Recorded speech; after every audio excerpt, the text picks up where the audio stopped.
dejar sin posibilidades de acceso a la justicia a cientos o miles de personas. Carlos Rivera, abogado del Instituto de Defensa Legal IDL, se encuentra con nosotros en la comunicación porque Renovación Popular ha presentado un proyecto de ley para denunciar la Convención Americana de Derechos Humanos. A ver, ¿cómo huele esto? ¿Cómo se viene? Doctor Rivera, buenas noches, bienvenido. Buenas noches, ¿cómo estás? Un gusto de saludarte, un gusto de conversar contigo nuevamente. A ver, doctor Rivera, la bancada de Renovación Popular presentó un proyecto de ley para la denuncia de la Convención Americana de Derechos Humanos y de esta forma el Perú se retire de esta Corte Interamericana de Derechos Humanos. ¿Cómo se puede interpretar esta pretensión? Mira, desde un sector político que es básicamente la derecha en el Perú, desde hace ya buen tiempo, yo diría más de 2 décadas atrás, se ha levantado esta bandera, que desde mi punto de vista es una bandera más política, más ideológica, de alentar un retiro de Perú del sistema interamericano, y especialmente de la competencia contenciosa de la Corte Interamericana de Derechos Humanos, ¿no? Y es una iniciativa que pretende supuestamente dar cuenta de una aparente o supuesta injerencia sobre la soberanía nacional, dicen, ¿no? Y que consecuentemente las decisiones de la Corte Interamericana y de la propia Comisión inclusive interfieren sobre nuestro sistema de gobierno, sobre nuestro sistema de justicia, y que por lo tanto amerita denunciar el tratado y retirarnos de la competencia y de la jurisdicción, sobre todo de la Corte Interamericana de Derechos Humanos, ¿no?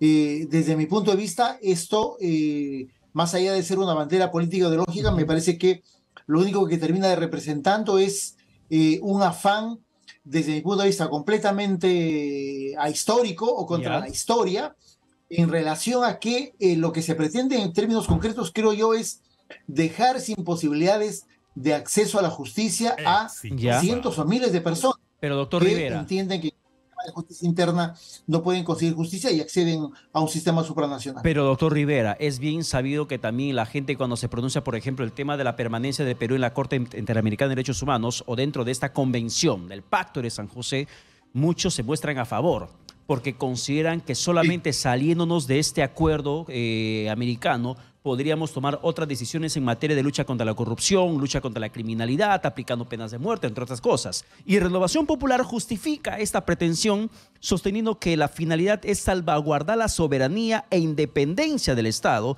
en cumplimiento del artículo 43 de la Constitución.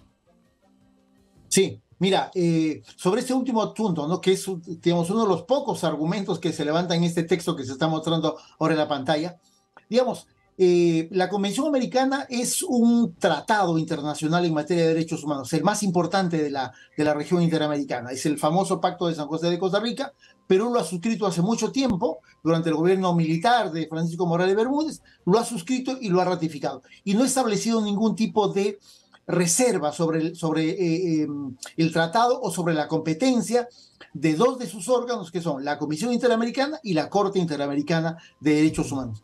¿Eso qué significa en el derecho internacional? Significa que el Perú está sometido a las decisiones y opiniones o resoluciones de ambos órganos jurisdiccionales, sobre todo la Corte Interamericana, que es un órgano jurisdiccional a nivel internacional.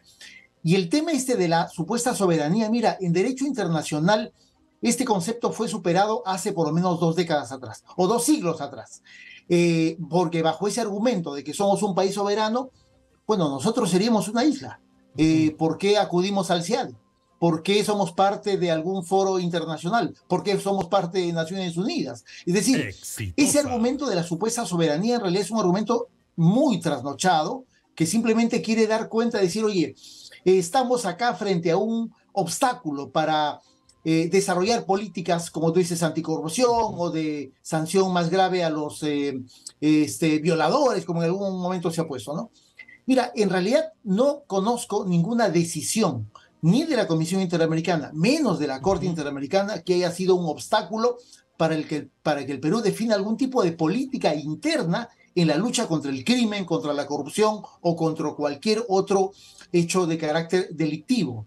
El hecho de que haya una prohibición de no aplicación de la pena de muerte, más allá de los estándares que están considerados en nuestra legislación interna, en realidad ese es un dato de la realidad. El derecho internacional, la costumbre de las naciones del mundo, dicen que la pena de muerte es una pena que está en un retroceso significativo, porque inclusive en aquellos países que se aplica, en realidad está absolutamente decretado que no sirve absolutamente para nada.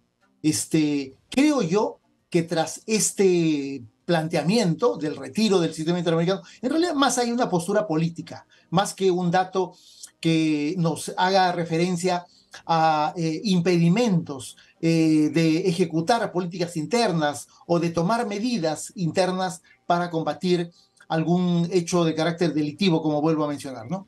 Y entiendo que el argumento del congresista es que hay un sesgo ideológico de la misma, ya que considera que ha sido capturada por ideas marxistas y que se ha politizado, y él cree que denunciando a la convención podemos salir. ¿Es este el camino? ¿Cuál es su opinión frente a estas declaraciones del congresista de Renovación Popular, Rafael López Aliaga? No, perdón, Jorge Montoya. Jorge Montoya.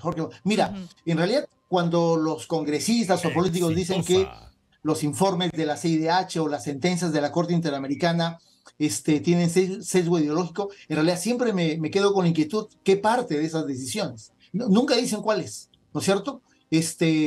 Porque hasta donde podríamos constatar en hechos concretos, el informe último de la Comisión Interamericana también dijeron que tenía un sesgo ideológico. ¿Qué parte del informe es un sesgo ideológico? Cuando dice que hay ejecuciones extrajudiciales. Y lo mismo diría respecto de las sentencias, estimada periodista. Perú, para que sepamos, de los 37 países que conforman el sistema interamericano, es el país con más sentencias en contra.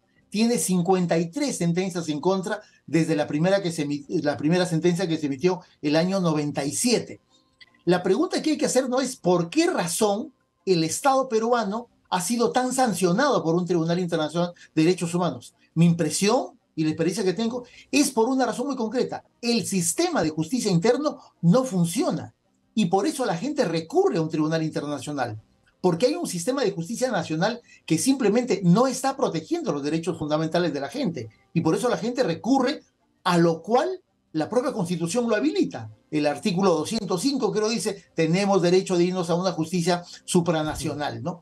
Y cuando se habla de argumentos de sentencias o de resoluciones marxistas, en realidad, mira, yo sinceramente me quedo con una tremenda interrogante, porque quien diga eso me parece que simplemente muestra una absoluta ignorancia y un desconocimiento, y yo diría, y casi apuesto, que nunca leo ninguna resolución ni sentencia de la Corte Interamericana. Digamos, el marco normativo sobre el cual se ha tomado decisiones, inclusive en casos graves, es el marco del derecho internacional. Y no es que la Corte vaya inventando argumentos. Los argumentos de derecho internacional están plasmados en la Convención Americana, en tratados del sistema interamericano, en normas internacionales de Naciones Unidas, y en realidad, si ese marco normativo que existe luego de la Declaración Universal de los Derechos Humanos, que es uno de los desarrollos más importantes del derecho internacional a nivel universal, lo vamos a calificar como un argumento marxista, mira, en realidad yo creo que ya la discusión no la tenemos que llevar a un terreno jurídico o jurisprudencial, que es el marco de las decisiones del sistema interamericano, sino solamente político. Pero digamos, yo creo que ahí le restamos y le quitamos toda naturaleza de protección de lo que ha significado esas 54 sentencias. Y ojo, no es que se refieran a casos solamente de terrorismo, que es otro de los argumentos totalmente manidos, ¿no? En el caso de Perú se han resuelto temas de asuntos laborales, de asuntos previsionales, de asuntos políticos, de asuntos relacionados al Estado de Derecho. Es decir, la variedad de casos que tiene el Perú en el sistema interamericano en realidad son fuente de jurisprudencia y han servido inclusive para que otros países, tipo Chile, Argentina, Paraguay, Uruguay, también sienten jurisprudencia en sus sistemas de justicia interna a partir de las sentencias de la Corte Interamericana que ha emitido en el caso de Perú, ¿no? Claro, pero también la Corte Interamericana en su oportunidad terminó favoreciendo a terroristas sentenciados en nuestro país, que terminaron siendo beneficiados con sentencias de indemnización por parte del Estado peruano. Y eso, por ejemplo, no ha caído para nada bien. Para muchos es una defensa de la Corte Interamericana con un sesgo ideológico pro derechos humanos, pero que defiende terroristas. y que tienen que ser indemnizados por el Estado peruano.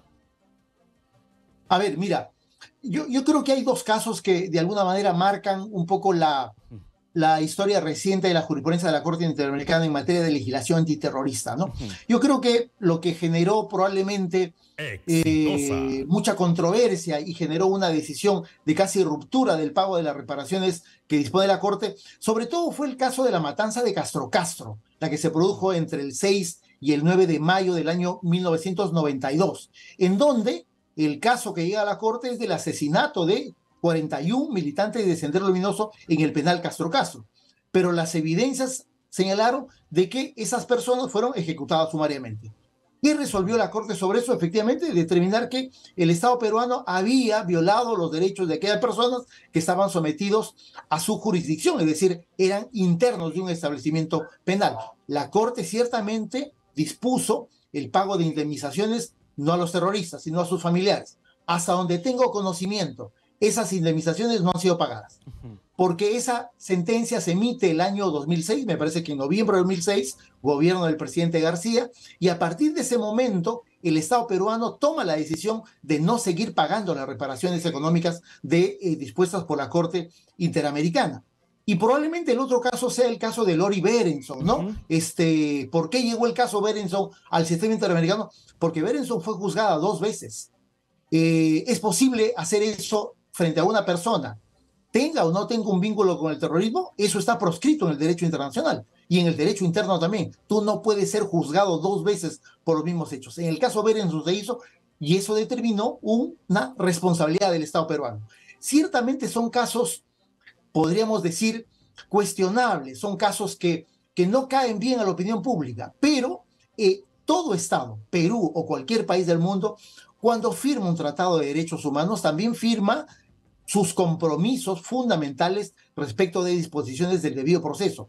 Y en cuanto a la aplicación de la legislación antiterrorista, lamentablemente Perú tuvo un estándar de aplicación de normas absolutamente violatorias del debido proceso, y eso fue lo que terminó conllevando que en muchos casos lleguen al sistema interamericano. Son 8 o 9 casos relacionados a la aplicación de la legislación antiterrorista, en los cuales la Corte, ¿no es cierto?, tuvo la decisión de decir, oye, acá Perú ha violado estándares elementales de derechos humanos establecidos en la Convención Americana y por lo tanto voy a establecer una responsabilidad internacional del Estado peruano.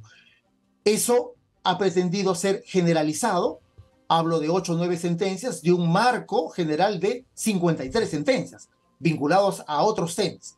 Y creo que es ahí, desde mi perspectiva, que se ha pretendido generalizar un concepto de decir la Corte defiende terroristas o la Corte está impregnada de un pensamiento marxista o de izquierda que está contrario al desarrollo de Perú. A mí me parece que lamentablemente, por lo menos siendo un seguidor minucioso de las decisiones del sistema interamericano, creo que la Corte ha actuado de una manera correcta. No podía actuar de otra manera, porque justamente el derecho internacional es el que le marca una pauta de qué se debe considerar cuando un Estado vulnera algún tipo de derechos fundamentales, ¿no? Y yo creo que se pondrá a prueba la opinión de los peruanos frente a la Corte en el caso del expresidente Pedro Castillo, ¿no? Claro. Imagínate que la Corte diga, no, tiene que ser repuesto, o no, estuvo mal vacado, porque otros podrían decir de que no se llegó a la cantidad de votos. Entonces el Estado peruano se quedaría bastante perplejo porque todos sabemos lo que pasó ese 7 de diciembre. Entonces,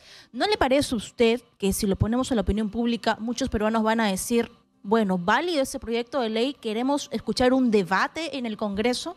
La pregunta es, ¿tendremos un debate alturado, técnico, con buenos argumentos? ¿O solamente ideológico? O ideológico. Mira, el riesgo es que tengamos un debate solamente político y no sobre lo que significa el sistema interamericano. Perú es el principal cliente del sistema interamericano.